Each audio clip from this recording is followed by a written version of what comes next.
If you want to get a handle on your personal finances, you basically need a budget. Now, they can kind of be boring or daunting, but really they're practical, informative, and useful. Not only is it a way of kind of keeping control of how you spend your money, but it's also a good way to audit your finances and look at how you are spending your money. And chances are you're going to realize some areas where you are spending way more than you need to be or want to be. In this video, I'm going to do a practical, hands-on walkthrough of how to build out a budget and look at what kind of amounts of money you should be spending on big different categories like rent, living expenses, food, and entertainment. At the end, I'll also give some of my best tips on how to go about building a budget that works for you, but also saves money in areas that you don't need to be spending so much.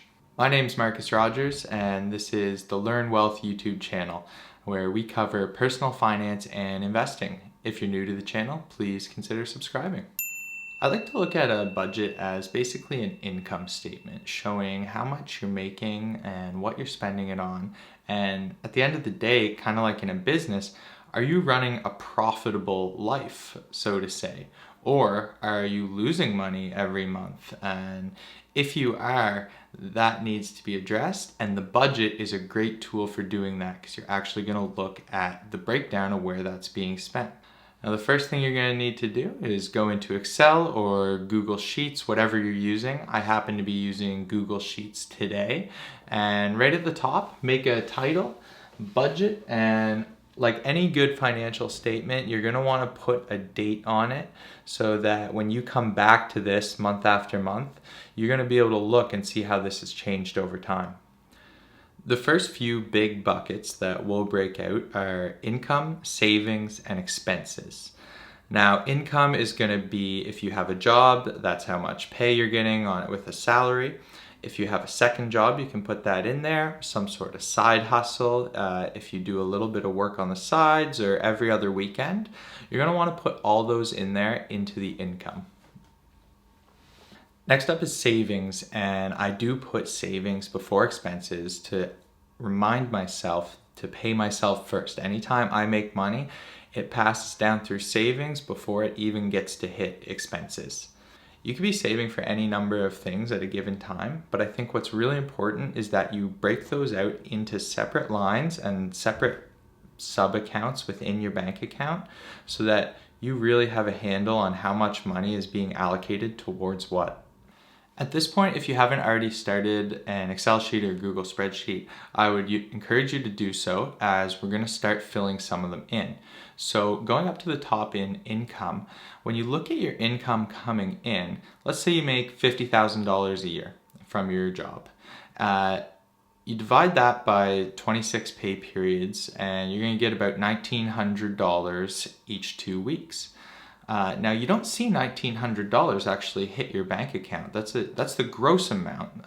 From that, you have taxes to be taken out, different contributions, EI, CPP. And so you're actually going to see about $1,450 hit your bank account.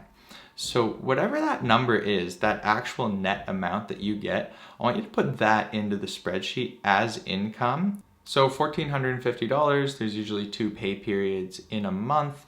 We'll say that you get $2,900 a month. Now let's say for this example, once a month you work a few hours and make $100 at a second job. And then let's say you also have a side hustle, say you're a photographer and you go and take pictures. Maybe you do a couple jobs a month and on average you make another $100, let's say. It's easiest to look at your income as one number, so select the cells of your income in the sheet and then use the sum function to get a total. In this case, it's $3,100 a month of net take-home pay, the money that ends up in your bank account at the end of the month after tax. We'll use this total to subtract the rest of our savings and expenses from and see if we're running a profitable life or if we're running at a loss and we need to make some major tweaks to the budget. Next up is savings. And you might have seen my video on paying yourself first, but the basic premise is that instead of just saving what's left over at the end of the month after you've made a ton of expenses, is to actually save first, and then you can spend whatever's left over after that savings. This way it kind of guarantees that you're going to be saving a consistent amount every month and you're going to hit your financial goals. A good rule of thumb is to be saving 15 to 20% of your net pay for retirement and investment savings. This is not to be touched for travel or anything like that. So I'm going to go ahead and put in the equation that my investment savings equals my total income times 0.2 or 20%. Next up, I think it's really important to be saving an emergency fund for whatever kind of life emergencies come up. And so I'm going to go ahead and put $100 in there. And then I like to have this one called CapEx. I'm borrowing this accounting term from business. It's short for capital expenditure. And basically what that is, you're buying capital goods, you're buying goods that are durable, they're gonna last a long time. So I consider stuff like this kind of irregular expenses that I'm not gonna budget for monthly, but I know I will be buying in the next 6 to 18 months. So for me, this is stuff like camera gear, like running shoes, oil changes on my car, things of that nature. I like to keep about $200 in this account. For the rest of the savings, it really depends what your goals are. Are you saving up to buy a car, to go on a trip, to put a down payment on a house? Let's say you know that in 3 months' time you're going on a trip and it's going to cost you $3,000. Well, you have to be putting away $1,000 a month, really, if you don't want to be in debt after that trip. So if that is the case, maybe you should start saving now. For me, I love travel. I do spend a fair bit of money on it. So I'm always kind of topping up that account and just putting a little bit in when and where I can. So I'm going to go ahead and put $50 in here for travel.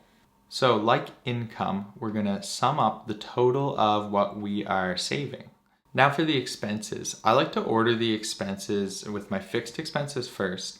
Basically, the way to look at it is your fixed expenses are fixed. They're the same every month, unless you make a big change. You know, your rent's gonna be the same, your cell phone's gonna be the same. If you have Wi-Fi, cable, Netflix, Audible, Spotify, there's a lot of potential things that could be a fixed expense every month that no matter what happens, you don't have to go out and actively spend the money. You're gonna be spending that money, those fixed expenses. So I know that every month my rent is going to be $625. After that, I know that my car insurance is going to come out. I know that there's all these different expenses, and honestly, sometimes the fixed expenses are a little bit easy to forget. You kind of forget about that Audible subscription, that's $20. So what I'd really encourage you to do here is go into your online banking, look at your Visa statement, but also look at your checking and savings accounts that you would use with your debit card. Any account that money comes out of semi-regularly, look through those for the last couple of months and pull out all those expenses. Again, sum up this total so you can see how much your fixed costs are costing you every month.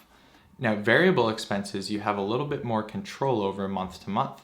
This is things like entertainment, dining out, clothing, things that you really get to make the decision. Okay, either I'm going to go spend that money, I'm going to go to that restaurant, or I'm not. Those are variable, and that's initially where you're going to have the most control over in your budget. Like the fixed expenses, I'd encourage you to stay on your online banking, look at all accounts that money's coming out of, and you're probably going to have to look back over the last 3 months and get kind of an average of what you have been spending. And this will be kind of an audit and a place to start from. So it's a bit of a reality check. We're going to figure out where we're spending money. And you can lump these into broader buckets. I mean, you know, if you've got the liquor store in there and beer at a bar, you can just put those together into an alcohol line.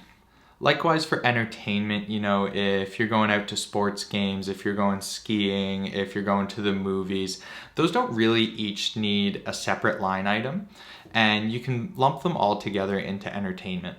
The one exception I'd say would be is if there's a particular thing that you spend too much money on and you really want to get control over, you might want to give that its own line item. Again, with the variable expenses, you're going to sum up every line item to get a total, and then we're going to subtract all of our savings and expenses from income. To do that, I'm going to set SL equal to total income minus savings minus expenses, and we're going to get a positive or a negative number here.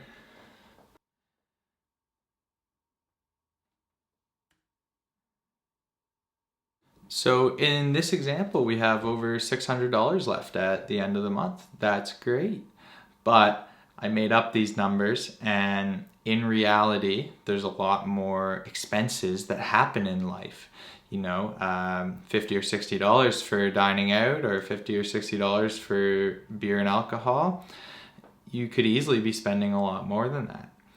Same goes for entertainment. You could have a car payment, you could have house insurance, your debt service costs might be higher, you might have no debt. It's really unique to everyone. And in this case, there wasn't a lot of savings goals really laid out. So I gave an example about travel, but I didn't really allocate enough money in this budget for travel. So as you play around with this, you can put different numbers into your expenses. You can put different numbers into your income and see what would happen if you got a raise, if you started making a little bit of money on the side. You can really play around with it, and you're going to see at the end of the month how much money you'll be left with. The last thing that I like to put in a budget is some monthly goals. So personally, right now, I have an old camera lens that I don't really use anymore, and I think I could probably get $100 from. Now, this is gonna add to my income for the month. So I'm actually gonna write that up in the top right of the spreadsheet. I'm gonna write that my goal is to sell that camera lens.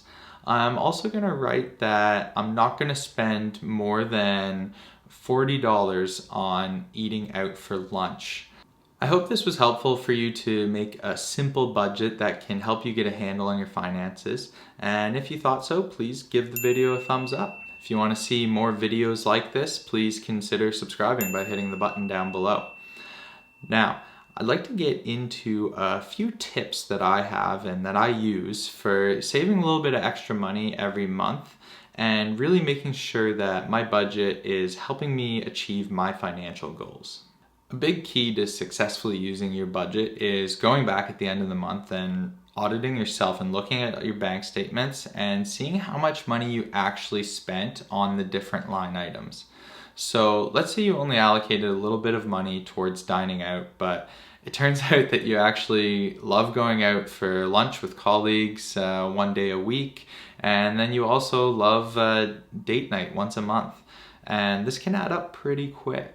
One little trick that you can use that I've done in the past is I was working for a company whose office was right beside a Sobeys. And every Thursday, this grocery store had a soup and wrap deal. And it was only $4.50 for a really filling soup and wrap. So every Thursday, my colleague Cam and I would go down to Sobeys and we'd get our soup and our wrap. We got all the enjoyment of dining out, getting out of the office, and having food that's made for you, but it only costs $4.50. So that's a lot better than, say, spending $15 or $18 every week on food. I'd encourage you to do your homework and look around for the places around where you work that maybe have a lunch special one day a week or have some discounted sales. Another thing you might be curious about is, am I spending the right amount of money on a given line item?